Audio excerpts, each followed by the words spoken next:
everyone, welcome back to Corporate Decoder, the place where we dissect corporate filings. Today we're diving into IDEAYA Biosciences' latest 10Q report, their quarterly financial report for the first 3 months of 2025. Will they continue their innovative streak or hit a roadblock? Let's find out. Before we start, if you appreciate getting straight insights from corporate documents, make sure you're subscribed. We also have a Discord community linked in the description below if you want to connect with other people. This report's got some big numbers, some promising developments in their drug pipeline, and a few details that could make investors a little nervous.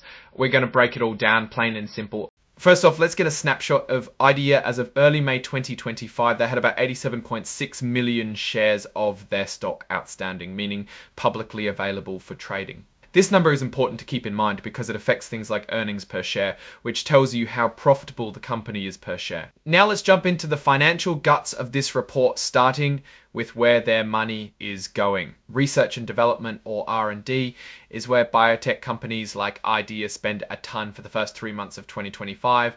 IDEAYA spent about $70 to $109. You have to spend money to make money. It is where all the innovation happens. Another major expense is general and administrative, or G&A. This includes salaries for the executives, legal fees, rent, and other costs of running the company. They spent about $13.5 million on G&A. While R&D is about inventing the future, G&A is about keeping the lights on and making sure all the paperwork is in order. Now, this is a scary number for a business, loss from operations. If you subtract their spendings from the earnings, IDEAYA lost about $84 from or $4 million from just running the business. This highlights that they're still operating at a loss. Let's look at the bright side next. Here is the bright side. Interest income and other income net brought in about $12.2 million. This is mostly from the money they have in the bank and in investments. Think of it as the returns from their savings account. However, when it's all said and done, their net loss, meaning the overall loss after accounting for investment income, was $72.20 for the quarter. That's quite a bit of money burning. What did they end up with? As of March 31, 2025, they had cash equivalents, and short-term marketable securities worth about $130 million, but that's not all, folks. They have a ton more. Turns out their long-term marketable securities were worth about $358.7 million. These are investments the company plans to hold for longer than a year. So combining both short-term and long-term, it ends up with $1.5 billion. For every share, the company lost $0.82. Ouch. This calculation is important for investors as it represents the amount of money the company either earned or lost per individual share.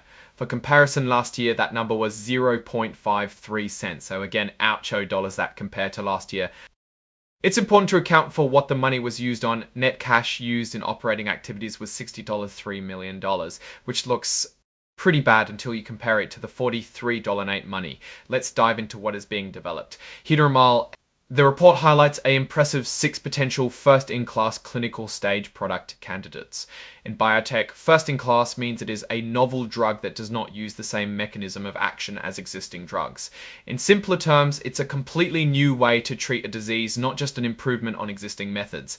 Of course, developing new drugs is expensive and risky. A lot of companies never end up having success, so there are risks with the product and development pipeline. The company uses shares to reward employees and attract talent. What is the catch? As of March 31, 2025, close to 3 million shares were available for grants under this plan.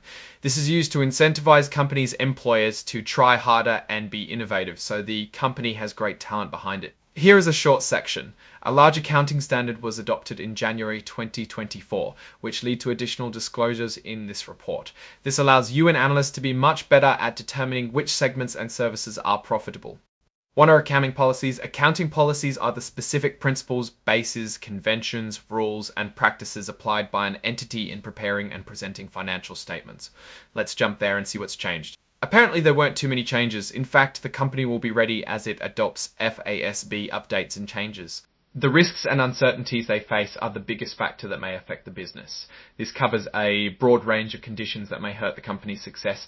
Alright, that's our breakdown of IDEAYA's latest filing. So is it a good investment? Let's try to answer. Based on these numbers, IDEAYA is betting big on its research pipeline. The increased spending shows they're pushing forward with their clinical trials, and those first-in-class drugs could be game changers if they make it through the FDA process. However, the company's large net losses indicate a need to continue raising capital from different places. The key here is clinical trial results. If they get good results, their stocks will soar. The sheer volume of cash, about $1 billion, suggests some confidence in their ability to navigate the next few years, but their burn rate is something to watch carefully. The milestone payments coming in should increase cash reserves and buy time. While the focus is on research, the burden on R&D is being offset by strategic partnerships with other companies such as IDEAYA Biosciences. This de-risks drug development, all that depends on the pipeline and its value and safety.